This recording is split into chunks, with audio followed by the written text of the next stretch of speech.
Hello everybody and welcome to another video. Today I want to talk about healing power and my general experience trying to use healing power in an effective way in Guild Wars 2. It's something I've always sort of shied away from. I've always understood that it's pretty bad and just not toyed with that much. I know that the game doesn't incentivize it too well, but I kind of got a little bit bored with what I've been doing with my Elementalist. I know that there are a lot of people out there who have tried to be like a healing Elementalist, and I thought, do you know what, why not give it a shot? The general idea here was that while I've been doing a lot of these big Zerg events, say the stuff going on in Lion's Arch at the moment, I always find it kind of interesting when I'm running around on my super glassy damaging character and some random shout warrior runs over and puts me back up to almost 100% health. That's like kind of cool, and I always think to myself, damn, that's actually interesting. That's like a build you don't often see that seemed to have some impact, and in theory it seemed kind of fun. I wanted to see what I could do on an Elementalist, and I think I made a really good build for just rawly healing people up. The build that I've made doesn't actually work in like dungeons and constructed environments, but I will be discussing that a little bit in the video. And in general, by doing this, I learned a lot about why healing power just is really sucky and not rewarding in the game. Like, it has its vague uses here and there, but I've somewhat harshly, I suppose, had to come to terms with the fact that it's not that good, and I wanted to talk to you guys about those reasons why. When I was sort of airing it out on my channel in a few videos recently, a lot of people have been saying, oh yeah, I play this awesome healing power build, and I just can't agree with those people. I can't see how people enjoy it, and this is why I feel like it's unrewarding, and perhaps some minor suggestions as to how it could be improved. I will preface all of everything I'm about to say here. I feel like a lot of what I would be about to suggest to fix this might break PvP in many ways, but because I've not been in the PvP scene for a little while, I figure, hey, why not?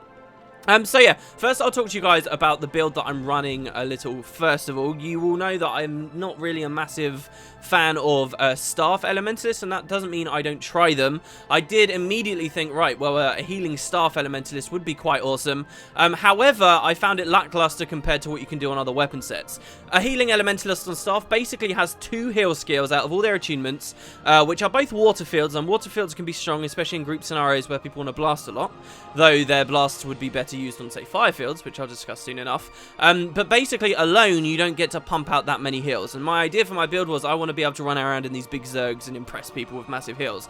So instead of running on staff, why is this champion just constantly walking towards me? I decided to go Scepter Dagger, which actually offers the most blast finishes available to an Elementalist, and because I knew this was basically going to be useless in dungeons anyway, the build I've crafted for this actually relies on a consumable.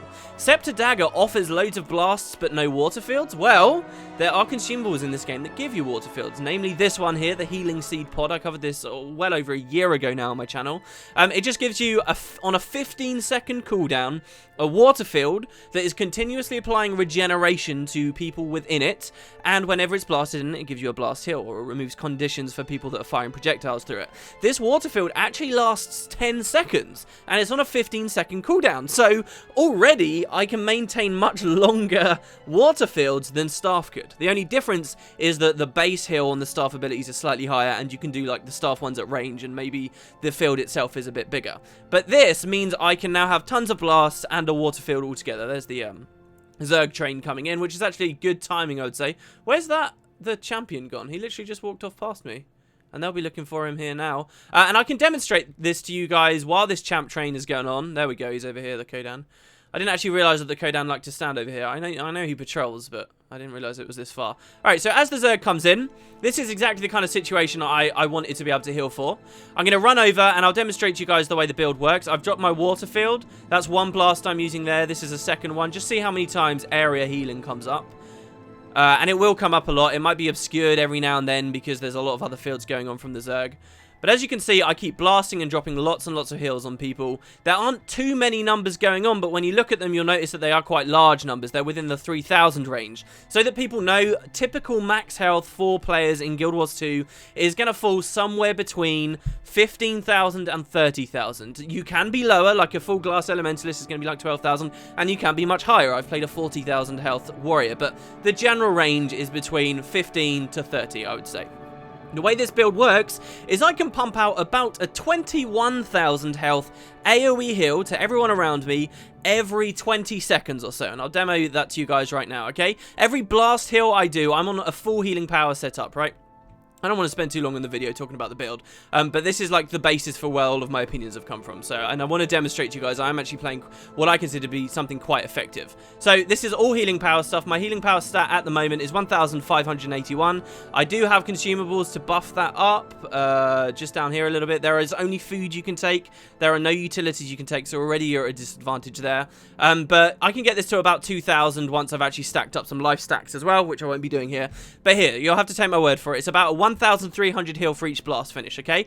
I drop my water field, and the numbers I'm giving you are going to ignore the regen, right? I'll drop a dragon's tooth, which will land inside it because there's an enemy targeted. So that's 2 blast heals. Then I've got Arcane Wave and Brilliance. That's 2 more. That's 4 blast heals. When I'm in Earth Attunement, if I dodge roll, I blast finish. So that's 5. That's 6 on Earthquake, 7 on Churning Earth. So that's 7 blasts all in the water field, each for 1.6 thousand health, which I can do in just a couple of seconds, right? Then I'll swap to Water Attunement, which is about another 2,000 heal. Then I can dodge in Water Attunement, which again is another 2,000 heal. And then I can use Cleansing Wave, which is a 3,000 heal. And Water Trident, which is a 3,000 heal. All in all, low end, okay, low end is going to be a minimum of 21,000 health to everyone. And then there's a buttload of regen and Soothing Mist stuff, I suppose, as well, that's healing people even further. So it is quite strong. As long as people are near me and they don't overlap my fields, I can actually be quite a strong healer. And probably the longest cooldown on the entire bar is Cleansing Wave. Everything else is about 20 seconds. Even this cooldown, like the 15-second cooldown on this ability, like I'll go through my whole rotation, and then I'll be back and ready in Fire Attunement waiting for the next healing seed to come off of cooldown. My, rotation slightly messed up here because I was already in Water Attunement. But there, see, this is the full rotation that I've just done. I go back into Fire Attunement, I pop my next healing seed pod, and I either get there just as it's recharged or just after. So it's pretty strong, right? The only skill I miss out on is the skill 5. There will be footage in the video very soon as I go into my reasons for why this sucks, that demonstrates me trying to heal up some friends of mine where they have no armor on whatsoever. So, you know, they take a single hit and they're losing like a third of their health, and then it's my job to try and keep them alive. Quite difficult to test out in practice because then enemies start aggroing on me because I have higher toughness, stuff like that. But that will be what you're seeing in the background.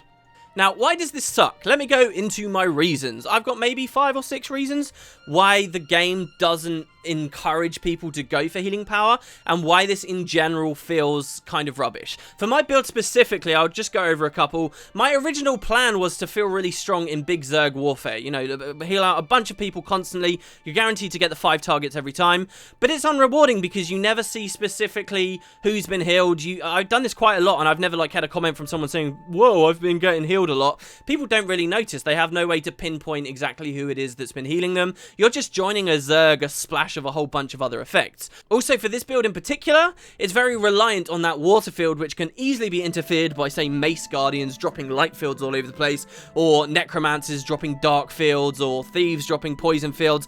All the other fields really complicate things, and it's very annoying, actually, to start blasting retail about instead of my big heals. And even then, it makes you realize, well, if I just, instead of using this water field, dropped a fire field, I could have upped the DPS of this Zerg massively. The 5-person limit as well is really irritating for large Zerg warfare, and it's one of the bigger reasons why I got kind of annoyed with this, because I feel like I could have been healing an awful lot more, and you are limited to just this tiny portion of the Zerg that you really have very little control over unless they're all in your party together.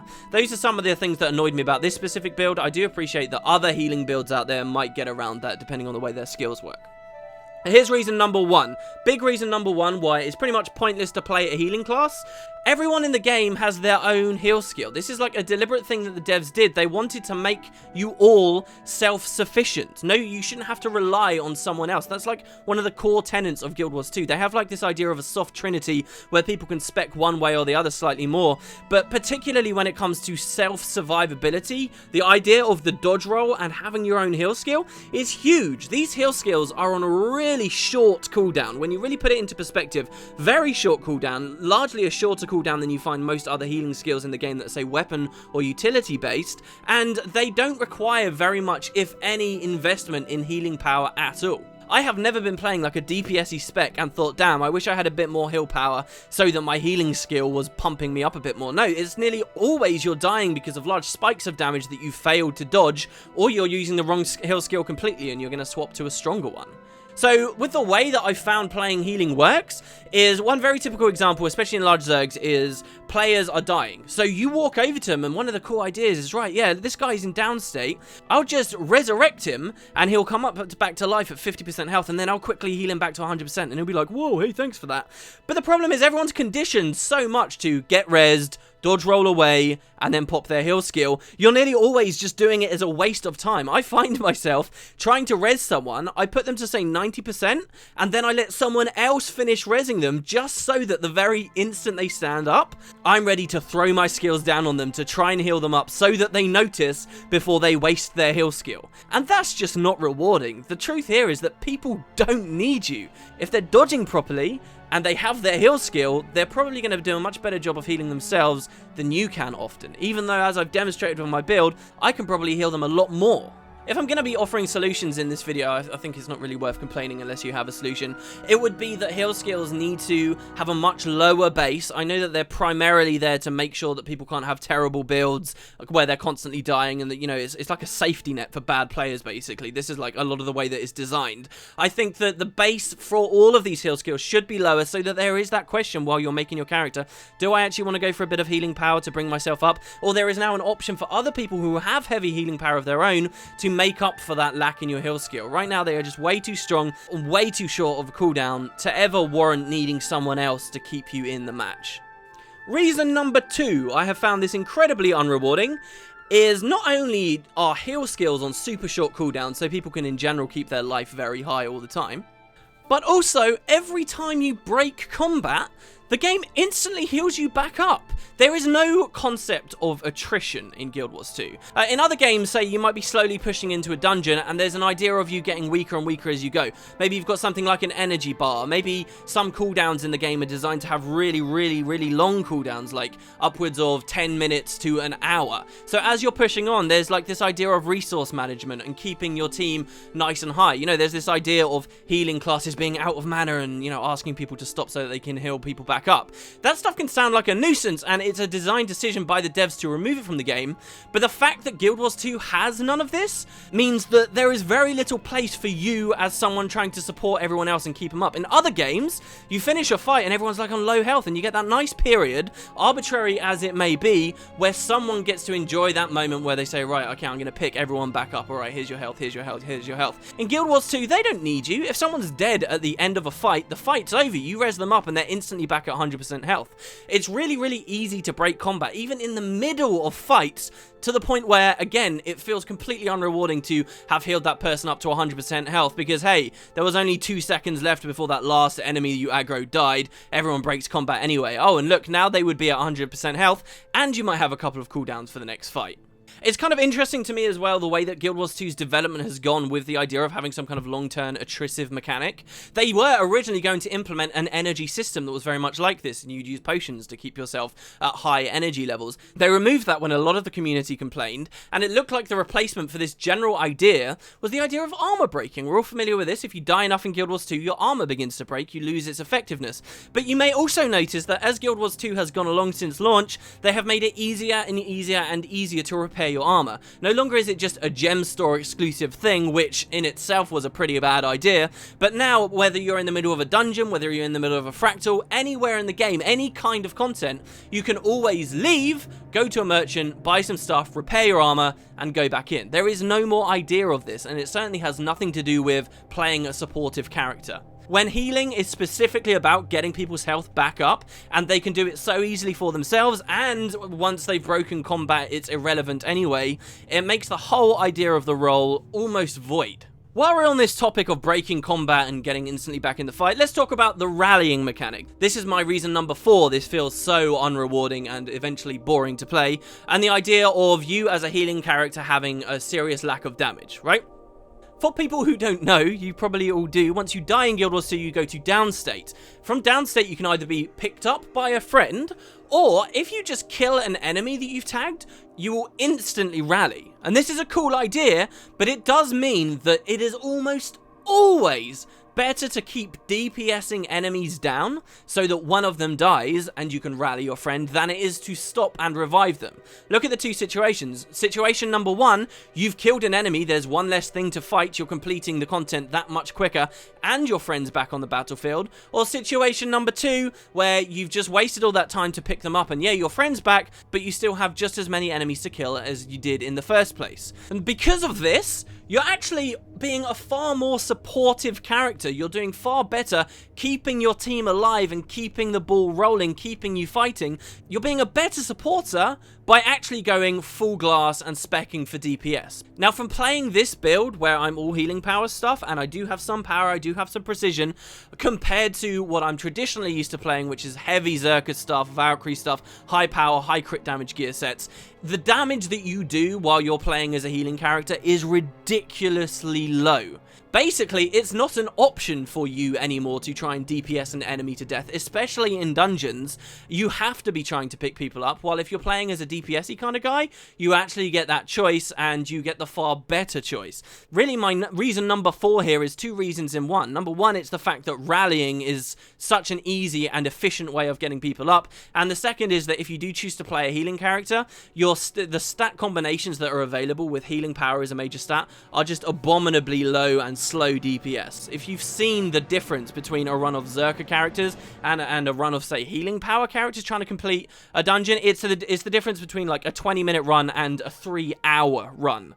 This actually brings me on very nicely to my next point, which is still about the downstate, and namely reviving, okay? Reason number 5 healing power feels really unrewarding is that reviving has absolutely nothing to do with your healing power. You would think that if you've specced into something like this, you would be quicker at getting your friends up. That is completely not true. A lot of people do get confused by this because they see that sometimes they're getting really big green numbers while they're reviving someone, and sometimes they get really small green numbers, and they think that's got something to do with their healing power. That's not true at all. The game always reses someone at the exact same percentage of their health as anybody else. The reason why the numbers sometimes change is based on the max health of the character who's actually in downstate.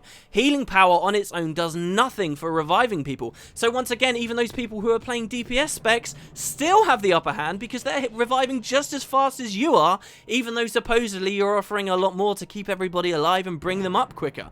There are situations where you can't instantly rally someone. You know, what if you're fighting against a large boss, or what if you're just in a generally really unorganized team where people aren't stacked properly, people are all over the place, they're not very good at the game. You know, everyone will have had that experience, and in those situations, absolutely you want to be reviving people, but you playing a supporty character means nothing in that situation.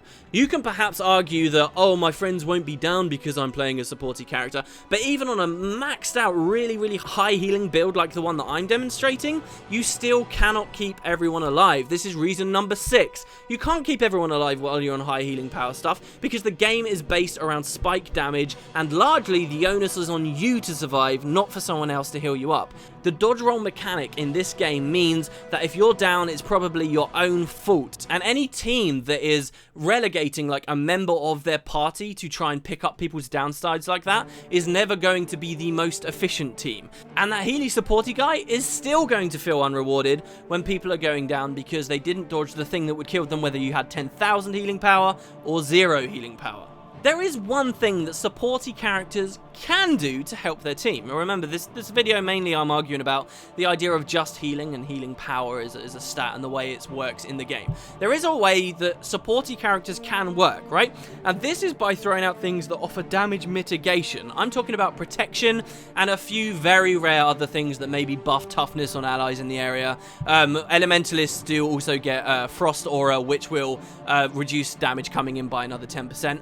But here's the thing with all these. Again, this has nothing to do with healing power. Why are you speccing for healing power when I, on a full Zerk's Guardian, for example, will have just as potent protection as anyone else? Damage mitigation is a much better way of actually being a supporty character. For example, it's going to be much easier to pop protection on someone and reduce 40% of the damage that's coming in on them than it's going to be to constantly try and out-heal that 40% of the damage going on to people. But even this, and this is outside of the healing power argument, I suppose, a little bit, but even this idea of damage mitigation, like, there's no depth in Guild Wars 2 to that. Most of the time people are putting out protection is because it's some passive thing that's just procced on them, or it's some side effect of a skill that they've just used, and all all they're really doing is mashing cooldowns and going ham on whatever they're fighting. This whole area of support could do so much better. The game has only one type of damage that comes in on you, really, like falling damage is supposedly a different type of damage, but there's only one type of damage that comes. This isn't a game where you could pop an aura on everyone that reduces 80% of fire damage coming at them, or makes people immune to blunt damage for a little while, or any of these other things. Guild Wars 2 eliminated all of that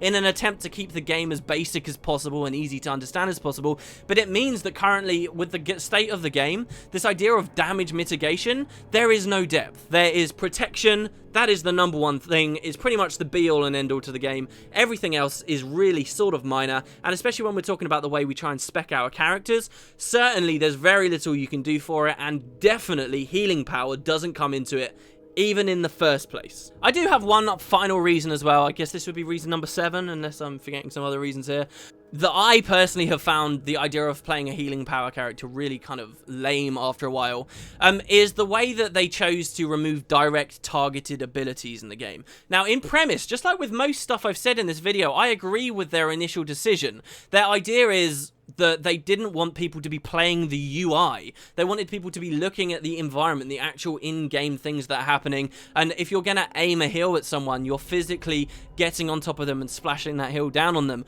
or you're aiming your area of effect ability next to them. However, in practice, the way a lot of these abilities work, the way splash healing works, it's very difficult, especially in large Zerg warfare. If people are coordinatedly stacked against a wall, say in a dungeon, it's a lot easier. But particularly out in large Zergs, if I've just noticed someone got rezzed or they've got heavy conditions on them, I want to go and save them, I want to cleanse some stuff off of them, it's very difficult for me to actually first get over there into adjacent range and then actually drop my abilities down. This could come a little into the way my build works, but I think many builds suffer from this, and it owes to the fact that Guild Wars 2 removed direct skill targeting and also introduced such mobile combat where people are constantly dodging around. For example, someone just got rezzed, they still have a lot of conditions on them, they might be about to die, they actually need my support, which is very rare in the first place. They need my support, I want to give it to them, but your first instinct, once you've picked yourself up, if you're, say, your heal skill's on cooldown, you're going to start dodging away, moving away from the enemies, but also any help I'm trying to give you also, and then you run off. We've all had this experience where we're trying to, say, resurrect a downstate elementalist, and he instantly just vapor forms and runs off like a moron, and it annoys you. This is the same thing, except all the time. To be effective, you have to have people notice you and stand with you, but none of us are conditioned to do it, and the game doesn't encourage us to do it. My solution for this is actually a more simple one, and it's skills like Water Trident and Cleansing Wave, things like this. They should actually have a much larger AoE effect on them, so it is more effective to drop these abilities down on them. I'm talking about, like, say, throwing medkits on an engineer as well. Anything like that needs to be much easier to land, because at the moment it's almost impossible. And if that rare situation where someone needed your support has arisen, there was no chance for you to do anything else, and then you miss, say, your Water Trident or your ground targeted heal ability, it's just the worst feeling in the world.